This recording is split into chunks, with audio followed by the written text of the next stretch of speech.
नमस्ते। ब्रह्म पुराण को सभी पुराणों में आदि पुराण कहा जाता है, यानी ये सबसे पहला पुराण है। हिंदू धर्म के 18 महापुराणों की सूची में इसका स्थान सबसे ऊपर आता है।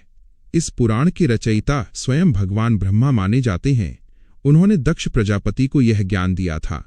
इस पुराण में सृष्टि के निर्माण से लेकर भारत के पवित्र तीर्थों का बहुत ही सुंदर वर्णन है। खास तौर पर इसमें ओडिशा के पुरी और सूर्य मंदिर कोणार्क का बहुत महत्व बताया गया है। नमस्ते दोस्तों, जय श्री ब्रह्मा, जय श्री हरि। आज हम एक नई यात्रा शुरू करने जा रहे हैं। हम उस ग्रंथ के पन्ने पलटेंगे जिसे हिंदू धर्म का प्रथम ग्रंथ माना जाता है। हम बात कर रहे हैं ब्रह्म पुराण की। इसे आदि पुराण भी कहा जाता है। आदि का मतलब है शुरुआत। जब वेदों का ज्ञान बहुत कठिन हो गया था, तब महर्षि वेदव्यास जी ने पुराणों की रचना की ताकि आम इंसान भी धर्म को समझ सके। ब्रह्म पुराण में 10,000 श्लोक हैं। ये पुराण हमें बताता है कि ये दुनिया कैसे बनी, इंसान धरती पर कैसे आए, और सबसे बड़ी बात, ये पुराण हमें भारत के उन तीर्थों की सैर कराता है जहां जाने मात्र से मोक्ष मिल जाता है। आज के वीडियो में हम जानेंगे कि भगवान जगन्नाथ की मूर्ति लकड़ी की क्यों है। हम जानेंगे कि भगवान सूर्य की पूजा से कुष्ठ रोग कैसे ठीक होता है। तो चलिए नैमिषारण्य के पवित्र जंगल में चलते हैं जहां ऋषियों ने ये कथा सुनी थी। ब्रह्म पुराण की शुरुआत एक बहुत बड़े सवाल से होती है। ऋषि पूछते हैं कि हे सूत जी, ये दुनिया किसने बनाई? तब सूत जी बताते हैं कि शुरुआत में कुछ नहीं था। न दिन था न रात, न सूरज था न चांद, केवल अंधकार था। तब भगवान नारायण ने सृष्टि रचने का विचार किया। नारायण का अर्थ है जो पानी में रहता है। उन्होंने पानी पैदा किया और उसमें अपना वीर्य डाला।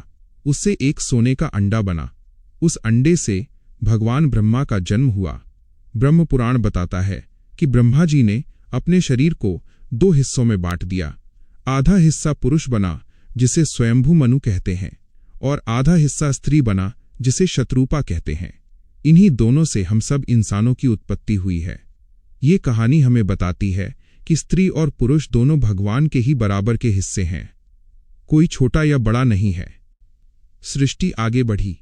ब्रह्मा जी के पुत्र हुए दक्ष प्रजापति। दक्ष की कई बेटियां थीं। उनमें से एक थी सती। सती का विवाह भगवान शिव से हुआ। ब्रह्म पुराण में दक्ष यज्ञ की बहुत प्रसिद्ध कथा है। दक्ष ने एक बहुत बड़ा यज्ञ किया, लेकिन अपने दामाद भगवान शिव को नहीं बुलाया। सती अपने पिता के घर गईं, लेकिन वहां शिव का अपमान देखकर उन्होंने यज्ञ की आग में कूदकर जान दे दी। ये कथा हमें सिखाती है कि अहंकार इंसान का सबसे बड़ा दुश्मन है। दक्ष बहुत ज्ञानी थे, लेकिन अहंकार के कारण उनका विनाश हो गया। इसके बाद माता सती ने पार्वती के रूप में जन्म लिया और फिर से शिवजी को पाया। ब्रह्म पुराण का एक बहुत बड़ा हिस्सा भूगोल यानी ज्योग्राफी पर है। इसमें बताया गया है कि पृथ्वी 7 द्वीपों में बटी हुई है। जम्बू द्वीप, प्लक्ष द्वीप, शाल्मली द्वीप, कुश द्वीप, क्रौंच द्वीप, शाक द्वीप और पुष्कर द्वीप। हम सब जम्बू द्वीप में रहते हैं। इसमें भारतवर्ष की महिमा गाई गई है। पुराण कहता है कि देवता भी भारत में जन्म लेने के लिए तरसते हैं, क्योंकि स्वर्ग में केवल भोग है, लेकिन कर्म केवल भारत की धरती पर ही किया जा सकता है। मोक्ष केवल इसी धरती से मिल सकता है। इसमें गंगा, यमुना और सरस्वती जैसी पवित्र नदियों का वर्णन है। ये हिस्सा हमें अपनी मातृभूमि से प्यार करना सिखाता है। दोस्तों, ब्रह्म पुराण का सबसे खास हिस्सा वो है जहां उड़ीसा के पुरी धाम का वर्णन है। इसे पुरुषोत्तम क्षेत्र कहा जाता है। यहां भगवान विष्णु लकड़ी के रूप में रहते हैं। कथा आती है राजा इंद्रद्युम्न की। राजा इंद्रद्युम्न मालवा के राजा थे। वे भगवान विष्णु के बहुत बड़े भक्त थे। उन्हें सपना आया कि समुद्र किनारे भगवान का एक रूप है। उन्होंने विद्यापति नाम के ब्राह्मण को खोजने भेजा। विद्यापति ने देखा कि नीलगिरी पर्वत पर सबर कबीले के लोग नीलमणि भगवान की पूजा करते हैं। बाद में राजा इंद्रद्युम्न ने वहां एक विशाल मंदिर बनवाया। समुद्र में तैरती हुई लकड़ी से भगवान जगन्नाथ, बलभद्र और सुभद्रा की मूर्तियां बनी। ब्रह्म पुराण बताता है कि जो व्यक्ति पुरुषोत्तम क्षेत्र में 3 दिन भी रह जाता है, उसे मुक्ति मिल जाती है। यहाँ का प्रसाद, जिसे महाप्रसाद कहते हैं, उसे खाने से सारे पाप धुल जाते हैं। ब्रह्म पुराण में सूर्य उपासना का बहुत महत्व है उड़ीसा में ही एक जगह है कोणार्क, जिसे अर्क क्षेत्र कहते हैं। कहानी भगवान कृष्ण के बेटे सांब की है। सांब बहुत सुंदर थे, लेकिन उन्हें अपने रूप का घमंड हो गया था। एक श्राप के कारण उन्हें कोढ़ यानी कुष्ठ रोग हो गया। उनका शरीर गलने लगा। तब नारद मुनि ने उन्हें सलाह दी कि वे सूर्य भगवान की तपस्या करें। सांब ने चंद्रभागा नदी के किनारे 12 साल तक कठिन तपस्या की। सूर्य भगवान प्रसन्न हुए और उन्होंने सांब को रोग मुक्त कर दिया। तभी से कोणार्क में सूर्य पूजा का महत्व है। ब्रह्म पुराण कहता है कि जो व्यक्ति रविवार के दिन सूर्य को जल देता है और आदित्य हृदय स्तोत्र पढ़ता है, उसे कभी कोई बीमारी नहीं होती। ब्रह्म पुराण का एक बहुत बड़ा हिस्सा गोदावरी नदी की महिमा को समर्पित है। गोदावरी को दक्षिण भारत की गंगा कहा जाता है। इसे गौतमी भी कहते हैं। इसके पीछे ऋषि गौतम की कहानी है। एक बार ऋषि गौतम के आश्रम में अकाल पड़ गया। उन्होंने अपने तप से वहां अनाज पैदा किया। बाकी ऋषियों को उनसे जलन होने लगी। उन्होंने छल से एक मायावी गाय गौतम ऋषि के खेत में भेज दी। गौतम ऋषि ने गाय को हटाने के लिए एक तिनका फेंका। वह गाय मर गई। गौतम ऋषि पर गौ हत्या का पाप लग गया। इस पाप को धोने के लिए वे भगवान शिव की तपस्या करने लगे। भगवान शिव प्रसन्न हुए और उन्होंने अपनी जटा से गंगा जी की एक धारा दी। यही धारा गोदावरी बनी। इसमें स्नान करने से गौतम ऋषि का पाप धुल गया।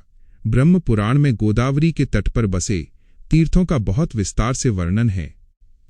ब्रह्म पुराण में शिव और पार्वती के विवाह का बहुत सुंदर वर्णन है। हिमालय राज के घर बारात का आना, देवताओं का स्वागत सत्कार और फिर कार्तिक और गणेश का जन्म। यह पुराण हमें बताता है कि गृहस्थ जीवन कैसे जीना चाहिए, पति और पत्नी के बीच कैसा प्रेम होना चाहिए। माता पार्वती जगत जननी है और वे अपने भक्तों पर हमेशा कृपा करती हैं। पुराण के अंत में कलयुग का वर्णन आता है। व्यास जी बताते हैं कि कलयुग में धर्म कमजोर पड़ जाएगा। लोग वेदों को नहीं मानेंगे, ब्राह्मण ज्ञान छोड़ देंगे, राजा प्रजा की रक्षा नहीं करेंगे बल्कि उन्हें लूटेंगे। लेकिन ब्रह्म पुराण एक उम्मीद भी देता है। ये कहता है कि कलयुग में भगवान को पाना सबसे आसान है।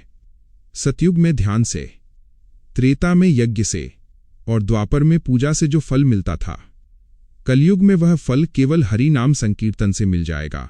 बस भगवान का नाम लो और भवसागर पार हो जाओ। अंत में सूत जी ऋषियों को बताते हैं कि इस पुराण को सुनने का क्या फल है। जो व्यक्ति ब्रह्म पुराण को सुनता है या पढ़ता है, उसके पितर तृप्त हो जाते हैं। उसकी 7 पीढ़ियों का उद्धार हो जाता है। यह पुराण वेदों के समान पवित्र है। इसे घर में रखने मात्र से बुरी शक्तियां दूर भाग जाती हैं। तो दोस्तों, ये था ब्रह्म पुराण का सार। ये पुराण हमें सिखाता है कि चाहे हम किसी भी देवता की पूजा करें, चाहे शिव की या विष्णु की या सूर्य की, सब एक ही हैं। सृष्टि का कण कण ब्रह्म है। उम्मीद है आपको ये जानकारी पसंद आई होगी। ओम नमो भगवते वासुदेवाय। ओम ब्रह्मणे नमः।